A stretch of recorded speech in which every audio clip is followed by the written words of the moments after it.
गुणाकारं त्रिनेत्रं च त्रियायुधं त्रिजन्म पापसंहारं एकबिल्वं शिवार्पणम् त्रिशाखैः बिल्वपत्रैश्च अच्छिद्रैः कोमलैः शुभैः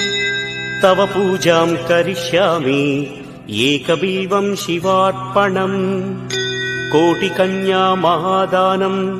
तिलपर्वतकोटयः